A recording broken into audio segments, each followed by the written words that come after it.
തെറ്റ് എവിടെ വന്നിരുന്നാലും ആ തെറ്റിനെ ഒരിക്കലും മൂടി വയ്ക്കാറില്ല CPM ആ തെറ്റിനെതിരെ ഞാൻ ചോദിച്ചു, ഈ കേരളത്തിലുണ്ടായിട്ടുള്ള മറ്റ് UDFൻ്റെയും BJPയുടെയും സംഘങ്ങളിൽ ഇതുപോലെ തന്നെ ഉണ്ടായിരുന്നു. ഒരു സ്ഥലത്തെങ്കിലും നടപടിയെടുത്ത് നിങ്ങൾ കണ്ടോ? തിരുവനന്തപുരത്തെ ഇന്ദിരാഗാന്ധി റെസിഡൻസ് അസോസിയേഷൻ്റെ ഇപ്പോൾ ഒരു വലിയ കൊട്ട നടന്നിരിക്കുകയാണ്. അതുപോലെ തന്നെ ട്രാവൻകൂറിൻ്റെ BJPയുടെ തട്ടിപ്പ് നടന്നിരിക്കുകയാണ്. പുൽപ്പള്ളിയിലെ KPCC സെക്രട്ടറി ഇപ്പോഴും പുറത്തു വന്നിട്ടില്ല, ഒത്തുവരവുണ്ട്. അപ്പോൾ അല്ല ഞാൻ പറഞ്ഞത്, ഇങ്ങനെയുള്ള സ്ഥലത്ത് കാസർഗോഡെണ്ണമുണ്ട് BJPയുടെ. ഇങ്ങനെ അവരുടെയൊക്കെ ഇവരെല്ലാം സംരക്ഷിച്ച് പോകുമ്പോൾ CPM ഈ കാര്യത്തിൽ എവിടെയെങ്കിലും തെറ്റൊരിടത്തും പറ്റിയിട്ടില്ല, നിയമം ഉണ്ടായാൽ ആ തെറ്റിനെ മൂടി വയ്ക്കുന്ന പ്രശ്നമില്ലെന്ന് മാത്രമല്ല, ആ കാര്യത്തിൽ ഇടപെട്ട് വ്യക്തവും ശക്തവുമായ നടപടികൾ സ്വീകരിച്ച് മുന്നോട്ട് പോകുന്ന ശൈലിയാണ്. അതാണ് അവർ നമ്മൾ വേർതിരിക്കുന്ന ഘടകം. തൃശ്ശൂർ ജില്ലാ കമ്മിറ്റിയിലോ തൃശ്ശൂർ കരൂർ ഉൾപ്പെടുന്ന സ്ഥലത്തോ ഒന്നും പാർട്ടി നടപടി എവിടെയും ഉണ്ടായിട്ടില്ല. അത് നിങ്ങൾ പറയുന്നത് തെറ്റാണ് കേട്ടോ. ഞാൻ പത്രവാർത്ത എടുത്തു തരാം, നിങ്ങളവിടെ പോയി പരിശോധിച്ചു. ഞാൻ പറഞ്ഞത് ശ്രദ്ധിച്ചു. ഒരു ജില്ലാ സെക്രട്ടേറിയറ്റ് മെമ്പറെ നടപടി സ്വീകരിച്ചിട്ടുണ്ട്. അതിനുശേഷം ഏരിയ കമ്മിറ്റി അംഗങ്ങൾ നടപടി സ്വീകരിച്ചിട്ടുണ്ട്.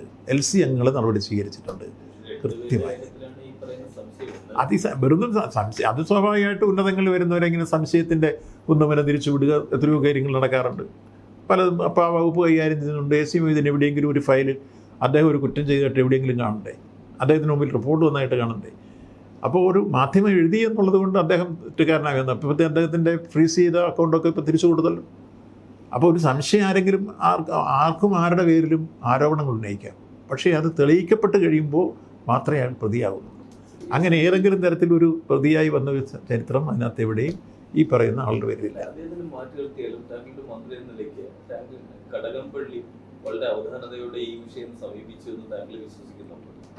അല്ല, അദ്ദേഹത്തിൻ്റെ മുമ്പിൽ പരാതി കിട്ടിയപ്പോൾ അത് അദ്ദേഹത്തിന് അന്വേഷണത്തിന് ഉത്തരവിട്ടിട്ടുണ്ട്. ഇക്കാര്യത്തിൽ ഇത്തരത്തിൽ ആഴത്തിൽ പരിശോധിച്ച് റിപ്പോർട്ട് അദ്ദേഹത്തിന് മുമ്പിൽ വന്നില്ല. അതുകൊണ്ട് അങ്ങനെ നടപടി സ്വീകരിക്കാനും കഴിഞ്ഞില്ല.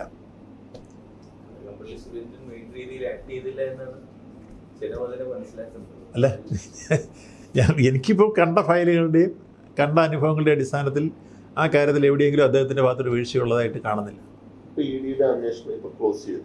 ഇപ്പോൾ അവർ മുന്നോട്ട് പോകുന്നില്ല. കോടതി തന്നെ ചോദിച്ചല്ലോ, ഇവരെന്താ ഈ കാര്യത്തിൽ കാണിച്ചുകൊണ്ടിരിക്കുന്നത്, അതിന് ആധാരം തിരിച്ചു കൊടുക്കാൻ പറഞ്ഞല്ലോ.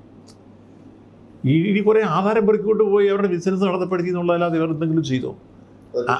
അതിപ്പോൾ കൊടുക്കാൻ കോടതി ഉത്തരവിട്ട് ഇപ്പോൾ കൊടുത്തുകൊണ്ടിരിക്കുകയാണ്. അവരൊന്ന് പരിശോധിച്ചിട്ട് ക്രൈംബ്രാഞ്ചിനും കൊടുക്കാൻ പറഞ്ഞു. ഞാൻ ഈ കാര്യത്തിൽ ഉണ്ടായ സംഭവങ്ങളെല്ലാം അസംബ്ലി തുറന്നു പറഞ്ഞു, പബ്ലിക്കിനോട് തുറന്നു പറഞ്ഞു, മാധ്യമങ്ങളോട് തുറന്നു പറഞ്ഞു. പക്ഷേ സംരക്ഷിക്കാനുള്ള പണി ഒപ്പം ചെയ്തു.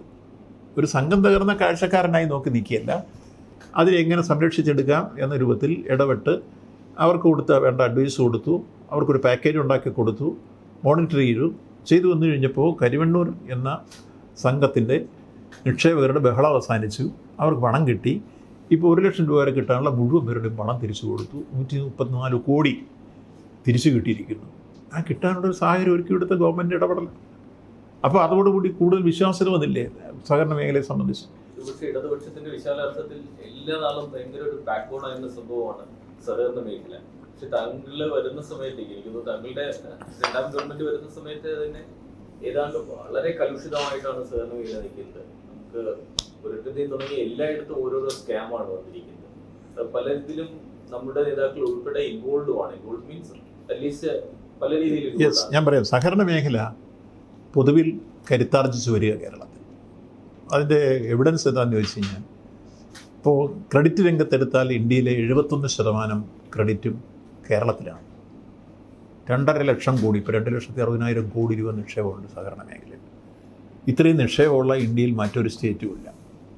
അതാണ് ഇതിനെ നോട്ടകിട്ട് സെൻറ്റർ വരെ വരുന്നതിൻ്റെ ഒരു കാര്യം. അതേസമയത്ത് ഒറ്റപ്പെട്ട അനഭിലഷണീയമായ പ്രവണതകളുണ്ട്.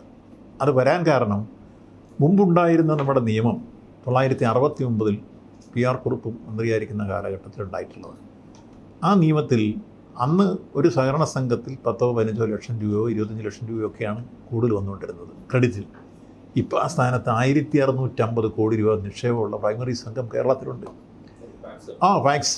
അപ്പോൾ അത്രത്തോളം ഹ്യൂജ് എമൗണ്ട് വന്നു കഴിഞ്ഞപ്പോൾ അത്രയും സമ്പത്ത് കൈകാര്യം ചെയ്യാനുള്ള ശേഷി ചില സംഘങ്ങൾക്കില്ലാതെ വരുന്ന സാഹചര്യം. അതിൻ്റെ 2-3 കാരണങ്ങൾ. ഒന്ന് ഇൻഫ്രാസ്ട്രക്ചറുണ്ട്, 2 സ്റ്റാഫ് സ്ട്രെങ്ത് ഉണ്ട്, 3 സമ്പത്തിൻ്റെ വിനിയോഗവുമായി ബന്ധപ്പെട്ട ഇവരുടെ ധാരണകൾ.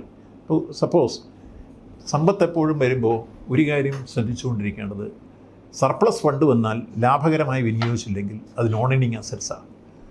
നോൺ ഏണിംഗ് അസറ്റ്സ് സാമ്പത്തിക രംഗത്ത് വന്നാൽ അതെപ്പോഴും സ്ഥാപനം ലോസിൽ പോകും. ഈ മിനിമം ധാരണയെങ്കിലും ഇത് നിയന്ത്രിക്കുന്നവർക്ക് കയ്യിലുണ്ടാകും. ഞാൻ വന്നപ്പോഴേ ആദ്യം വിളിച്ചു കൂട്ടി എല്ലാവരോടും പറഞ്ഞൊരു കാര്യത, എപ്പോഴും സർപ്ലസ് ഫണ്ട് വരുമ്പോൾ ആ സർപ്ലസ് ഫണ്ട് ചില സംഘക്കാരിപ്പോൾ വിളിച്ച് പറയാൻ തുടങ്ങി, നമുക്ക് ഈ നിക്ഷേപ സഹകരണം വേണ്ട, അത് വരുമ്പോൾ കൂടുതൽ വന്നുകൊണ്ടിരിക്കുന്നു, നീ എങ്ങനെ വിനിയോഗിക്കും? അപ്പോൾ ഞാനവരോട് പറഞ്ഞു, ഇത് ലാഭകരമായി വിനിയോഗിക്കുന്ന വിവിധ തരങ്ങളുണ്ട്. എപ്പോഴും ഓരോ ദിവസവും നിങ്ങൾ ഒരു മൊബൈൽ ഫോണുമായി കൃത്യമായി ഓരോ ബ്രാഞ്ചിലെയും ആളുകളെ പരസ്പരം ബന്ധിപ്പിക്കുന്ന രൂപത്തിലുള്ള ഇടപെടൽ വേണം. എവിടെ എത്ര ഫണ്ട് സർപ്ലസ് വരുന്നു അപ്പോൾ തന്നെ വിവരം കിട്ടിയാൽ അത് ഓരോ സ്ഥലത്തേക്കും ട്രാൻസ്ഫർ ചെയ്ത് ഇൻവെസ്റ്റ് ചെയ്യണം ലാഭകരമാക്കി. 0.5% ആണെങ്കിൽ പോലും ആ 0.5% വന്നാൽ അത് ലാഭകരമാണ്, നമ്മൾ കൊടുക്കുന്നതിനേക്കാൾ കൂടുതൽ. അങ്ങനെ ചെയ്തില്ലെങ്കിൽ നിങ്ങൾ ഈ സർപ്ലസ് ഫണ്ട് ഞാൻ ഈ സൂചിപ്പിച്ച നോൺ ഏണിംഗ് അസറ്റ്സായി ആ സംഘം ലോസിൽ പോവും. ഈ ഒരു കാര്യം ഇപ്പോൾ പറഞ്ഞ് പഠിപ്പിച്ച് ആളെ മാറ്റിക്കൊണ്ടിരുന്നു. 1. 2, നിലവിലുണ്ടായിരുന്ന ഓഡിറ്റ് സിസ്റ്റം കൺകറൻറ്റ് ഓഡിറ്റാണ്. ഇപ്പോൾ ഉദാഹരണത്തിന് കരുവണ്ണൂർ തന്നെ നിങ്ങൾ എഴുതിയതായതുകൊണ്ട് പറയുക, അവിടെ പോയിരുന്ന ഒരു കൺകറൻറ്റ് ഓഡിറ്റർ 3 വർഷമോ 4 വർഷമോ ചിലപ്പോൾ 6 വർഷം വരെ അയാൾ അവിടെ ആയിരിക്കും. അയാൾ ചെയ്യുന്നത് ഒരാഴ്ചയിലോ മാസത്തിലോ 2-3 പ്രാവശ്യം ബാങ്കിൽ പോകപ്പെടും. വർഷാവസാനം വരുമ്പോൾ മാനേജ്മെൻറ്റിനോടും സെക്രട്ടറിയോടും ചോദിക്കും, ലാഭം വേണോ നഷ്ടം വേണോ? രണ്ടും ഉണ്ടാക്കാൻ അറിയിക്കും. രണ്ടും ഉണ്ടാക്കുന്ന എങ്ങനെ അറിയുമോ?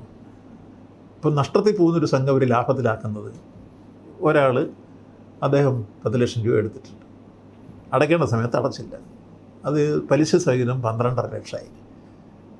മാർച്ച് എത്തുമ്പോഴേക്ക് വിളിക്കും, ഈ 12.5 ലക്ഷം പുതിയൊരു അപേക്ഷതാണ്, പുതുക്കി പുതിയ ലോണാക്കാം. അപ്പോൾ അദ്ദേഹം കൊടുക്കാനുള്ള ഈ 10 ലക്ഷത്തിൻ്റെ കൂടെ 2.5 ലക്ഷം പലിശയും കൂട്ടി 12.5 ലക്ഷത്തിന് അങ്ങ് പുതുക്കി കഴിഞ്ഞ് ഈ കണക്ക് കാണിക്കുമ്പോൾ സംഘം ലാഭത്തിലാവും. എന്നിട്ട് ഒരു പൈസ ഒരു അടയ്ക്കാത്ത അദ്ദേഹം ഇവിടുന്ന് ഡിവിഡൻഡ് വാങ്ങിക്കൊണ്ടുപോകും, ലാഭമാണെന്ന് പറഞ്ഞിട്ട്. ഇതാണ് യഥാർത്ഥത്തിൽ കൺകറൻറ്റ് ഓഡിറ്റ് ചില സ്ഥലത്ത് ചെയ്തുകൊണ്ടിരുന്ന തെറ്റായ പ്രവണത. അതിനാദ്യം ഞങ്ങൾ ചെയ്തത് ടീം ഓഡിറ്റ് വേണം എന്ന് വെച്ചു. ഇപ്പോൾ controller and auditor general deputy secretary റാങ്കിലുള്ള ഒരു മാഡമാണ് ഇപ്പം നമ്മുടെ ഓഡിറ്റ് ഡയറക്ടർ. ആദ്യം തൃശ്ശൂർ ജില്ലയും അതുപോലെ തന്നെ പത്തനംതിട്ട ജില്ലയും പൈലറ്റ് പ്രോജക്റ്റായിട്ട് 2 ഓഡിറ്റ് കഴിഞ്ഞപ്പോൾ ഉള്ള റിസൾട്ട് എന്താണെന്നറിയുമോ? ഇതല്ലാതെ വേറെ ഉണ്ടായിരുന്ന ചില സംഘത്തിലെ ന്യൂനത തത്സമയം കണ്ടെത്തിയത് റെക്ടിഫൈ ചെയ്യാനുള്ള അവസരങ്ങൾ. എല്ലാം ഞാൻ ആരെയും ആദ്യം ദ്രോഹിക്കരുത്. ആദ്യം ചെറിയ രൂപത്തിലുള്ള അറിവില്ലായ്മ കൊണ്ടുവരുന്ന രക്ഷകളാണെങ്കിൽ അത് റെക്ടിഫൈ ചെയ്യാൻ ടൈം കൊടുക്കുക. ഓഡിറ്റിംഗ് ചെല്ലുമായി 3 സമയം കൊടുക്കും. 1 എൻട്രി പീരീഡ്, ഞങ്ങളിത് തുടങ്ങുന്നത് നിങ്ങളുടെ ബാലൻസ് ഷീറ്റും മറ്റു കാര്യങ്ങളും. 2ാമത് എൻ്റെ മിഡ് ടേം വെച്ചിട്ട് കണ്ടിടത്തോളം പരിശോധിച്ചിട്ട് ഇന്ന കാര്യങ്ങളുണ്ട്, അല്ലെ ഇന്നത് ശരി. എൻഡിലേക്ക് എത്തുമ്പോൾ വീണ്ടും വരെ വിളിച്ചിരുത്തുക, ബോർഡ് ഓഫ് ഡയറക്ടേഴ്സും ഒപ്പം അതിലെ ചീഫ് എക്സിക്യൂട്ടീവായിട്ട് ഡിസ്കസ് ചെയ്യുക, എന്നിട്ട് ന്യൂനതകൾ ചൂണ്ടിക്കാണിക്കുക. ഇത്ര സമയത്തിനുള്ളിൽ റെക്ടിഫൈ ചെയ്താൽ മറ്റ് ആക്ഷനില്ല, റിപ്പോർട്ടില്ല. അതേസമയം റെക്ടിഫൈ ചെയ്യാൻ കഴിയാത്ത രൂപത്തിലുള്ള കുഴപ്പങ്ങളുണ്ടെങ്കിൽ അത് മുകളിലേക്ക് റിപ്പോർട്ട് ചെയ്യുക, നടപടിയിലേക്ക് പോവുക. ഇതാണ് നമ്മൾ കൊടുത്ത ഡയറക്ഷൻ. അത് നടത്തിയതിൻ്റെ അടിസ്ഥാനത്തിൽ മുമ്പ് കാണാതിരുന്ന ചില കാര്യങ്ങൾ ഉൾപ്പെടെ കണ്ടുപിടിച്ച് ചിലത് പരിഹരിക്കാൻ കഴിഞ്ഞു, ഇനിയും ചിലത് പരിഹരിക്കേണ്ടതായിരുന്നു. അപ്പോൾ ആദ്യമായിട്ടാണ് ഇങ്ങനൊരു പരിശോധനാ സിസ്റ്റം വന്നത്. ഇപ്പോൾ പിന്നീട് ചില ബാങ്കുകളുടെ വരാനും കാരണം ഈ ഓഡിറ്റ് സിസ്റ്റം തുടങ്ങിയതാണ്. അപ്പോൾ മുമ്പ് ഇതെല്ലാം ഒതുക്കി വെച്ച് ചില ഉദ്യോഗസ്ഥന്മാർ പോകുന്ന ഇൻസ്പെക്ടർമാർ, അവർക്ക് ഒരു യൂണിറ്റ് ഇൻസ്പെക്ടർക്ക് തന്നെ 1 മാസം 2-3 ബാങ്ക് കൊടുത്താൽ അയാൾ പല ഘട്ടങ്ങളിൽ ആഴ്ചയിൽ 1-2 ആഴ്ച കൂടുമ്പോഴും ഒന്നൊരു ബാങ്കിൽ വരുള്ളൂ. ഈ സിസ്റ്റം മാറ്റി. അതിൽ മാറ്റിയിട്ട് ഒരു യൂണിറ്റ് ഇൻസ്പെക്ടർക്ക് ഈ കിട്ടുന്ന ഗ്രൂപ്പിലെ എല്ലാ സ്ഥലത്തും ഓരോ ദിവസവും പോകാനുള്ള നിർദ്ദേശം കൊടുത്തു. എന്നിട്ട് അവരുടെ റിപ്പോർട്ടും വാങ്ങും. അത് AR പരിശോധിക്കുക, മുകളിലേക്ക് റിപ്പോർട്ട് ചെയ്യുക. അപ്പോൾ ഇപ്പോൾ പരിശോധനയിൽ ഞങ്ങൾ പുതിയതായി ചെയ്ത ആദ്യത്തെ കാര്യം ഒരു നിയമം കൊണ്ടുവരിക. കാലോചിതമായ രൂപത്തിലൊരു നിയമം കൊണ്ടുവരാൻ തീരുമാനിച്ചു. അതിനെനിക്ക് സമയം തന്നു 1 വർഷം. ഞാൻ 7 മാസക്കാലം കൊണ്ട് ആ നിയമം യുനാനിയസായി അസംബ്ലി പാസ്സാക്കി. പ്രതിപക്ഷവും ഭരണപക്ഷവും ചേർന്ന് പാസ്സാക്കുന്നതിന് 2 തടസ്സമേ ഉണ്ടായിരുന്നുള്ളൂ. 1 ടേണിൻ്റെ കാര്യം പറഞ്ഞതും, 2 സസ്പെൻഷനും.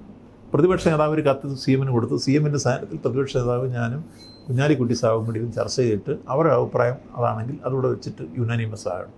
അങ്ങനെ യുനാനിമസ് ആയിട്ട് ഞങ്ങൾ ആ നിയമം പാസ്സാക്കി. 57 ഭേദഗതികൾ ആ നിയമം അവർ അനുവദിച്ചു. ആ നിയമത്തിലെ ഒരു ഭേദഗതി ഞാൻ ഈ പറഞ്ഞ ടീം ഓഡിറ്റാണ്. ഇനിമേലിൽ 3 പേരുള്ള ഒരു ടീം ഓഡിറ്റ്, 3 പേര് കുറയാത്ത ടീമായിരിക്കണം ഓഡിറ്റ് ചെയ്യുന്നത്. ഈ വർഷം വരുന്നവർ അടുത്ത വർഷം ആ ബാങ്കിൽ വരുന്നത് വേറെ ടീമായിരിക്കണം, റൊട്ടേറ്റ് ചെയ്ത് പോയിക്കൊണ്ടിരിക്കുക. ആ ഓഡിറ്റ് റിപ്പോർട്ട് ഇൻ്ററിംഗ് റിപ്പോർട്ട് വന്നാൽ അത് മുകളിലേക്ക് സർക്കുലേറ്റ് ചെയ്യുക. അങ്ങനെ കൃത്യമായി ഇപ്പോൾ വന്നു തുടങ്ങി. 1. രണ്ടാമത്തെ മാറ്റം ഈ യൂണിറ്റ് ഇൻസ്പെക്ടർമാർ കൃത്യമായി അവരുടെ പരിശോധനകൾ സ്ട്രെങ്തൻ ചെയ്യുക. ആ കാര്യത്തിൽ വലിയ മാറ്റങ്ങൾ വന്നു. 3, ബാങ്കിലെ ഭരണസമിതിയോ ജീവനക്കാരോ ചിട്ടിയോ മറ്റു വായ്പയോ എടുത്തിട്ട് തിരിച്ചടവില്ലാതെ ഇങ്ങനെ പോകുന്ന കുറേ കേസുകളുണ്ട്. വേലി വളവ് തിന്നുന്നത്. അത് തൊട്ടടുത്ത വാർഷിക പൊതുയോഗത്തിൽ റിപ്പോർട്ടായി പ്രസിദ്ധീകരിക്കണം. വാർഷിക റിപ്പോർട്ടിൽ ആരെത്ര വായ്പ എടുത്തിരിക്കുന്നു, എത്ര ബാധ്യത നയിക്കുന്നു, പൊതുയോഗം ജനാധിപത്യപരമായി അതിനെ കൈകാര്യം ചെയ്യണം. മറ്റൊന്ന് ഉണ്ടെങ്കിൽ ആ കാര്യത്തിൽ നടപടി വേണം. മറ്റൊന്ന് 3 ടേൺ കൂടുതൽ വേണ്ട എന്നുള്ള കാര്യം നിർദ്ദേശിക്കുന്നുണ്ട്. മറ്റൊന്ന് ഒരു സോഫ്റ്റ്വെയർ കോമൺ ആക്കി കൊണ്ടുവരണം. അത് നിർദ്ദേശമായി ഇപ്പോൾ അനൗൺസ് ചെയ്ത് TCS മുന്നോട്ട് വന്നിട്ടുണ്ട്. ഒരു കോമൺ സോഫ്റ്റ്വെയർ ഈ രംഗത്ത് കൊണ്ടുവരിക സുതാര്യമായ നടപടികൾ മുന്നോട്ട് പോകാൻ സഹായിക്കുന്ന മറ്റൊരു ഘടകമാണ്. പിന്നീട് കൃത്യമായി വാർഷിക ജനറോടി ഓരോ വർഷവും ചേർന്ന് പോവുക. 40 വയസ്സിൽ താഴെയുള്ള ഒരു യൗവനം പുരുഷന്മാരുടെ ഭാഗത്തുനിന്നും യുവതികളുടെ ഭാഗത്തുനിന്നും 40 വയസ്സിൽ താഴെ ഇങ്ങനെ 2 പേരും പുതുതായി ബോർഡിൽ വരണം. ഇത് എല്ലാം ഒരു യങ്സ്റ്റേഴ്സിനെ കൂടെ കൊണ്ടുവരാനുള്ള ഇതൊക്കെയാണ്. തിരഞ്ഞെടുക്കപ്പെട്ട് വരുന്ന ആളുകൾ 6 മാസത്തിനുള്ളിൽ പരിശീലനത്തിന് പോകണം. ജീവനക്കാർക്ക് വന്ന കാലോചിതമായി പരിശീലനം കൊടുക്കണം.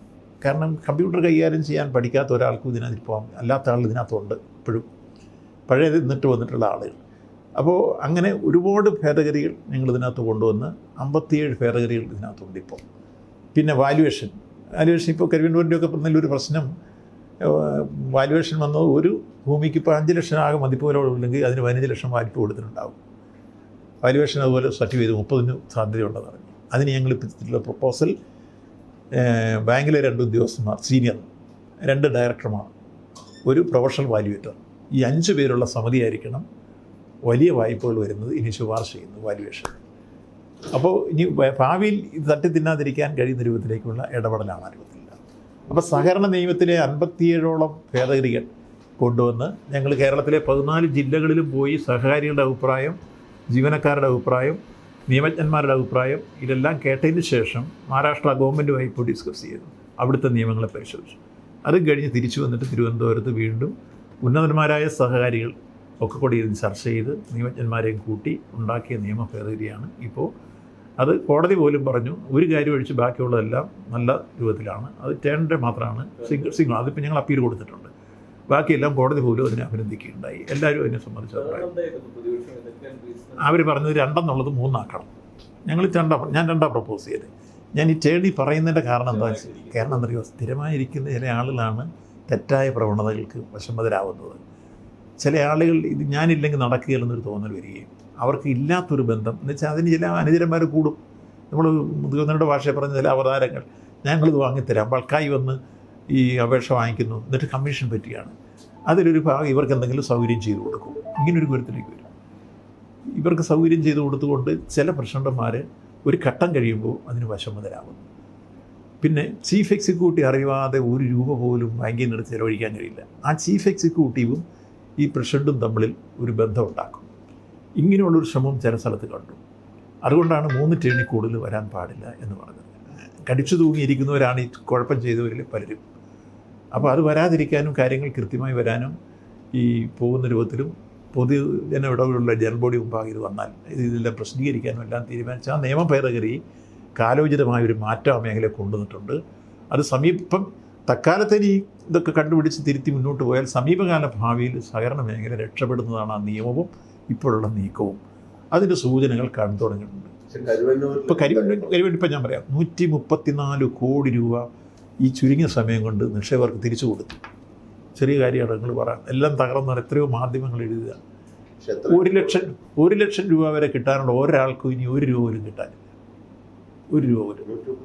134 ഇന്നലത്തെ കണക്കാണ്. എന്തോ കൊണ്ട് അതെ അദ്ദേഹം പറഞ്ഞ ഒരു കാര്യം, എനിക്ക് ഏറെ സന്തോഷം തോന്നിയൊരു കാര്യം, ചില ആളുകൾ ഇപ്പോൾ 1 ലക്ഷം വാങ്ങിച്ചുകൊണ്ട് പോയി ബാങ്കുമായുള്ള ബന്ധം ഛേദിക്കുന്നില്ല, 10 ലക്ഷം രൂപ ഇവിടെ കിടക്കട്ടെ എന്നതിന് 90 കൊണ്ടുപോകുന്നത് തിരിച്ചിട്ടുണ്ട്. ഇപ്പോൾ സ്വർണ്ണപ്പണയം ധാരാളമായി നടക്കുന്നു. വായ്പ കൊടുത്തു തുടങ്ങി. സാധാരണ രീതിയിലേക്ക് ബാങ്ക് വന്നിരിക്കുന്നു.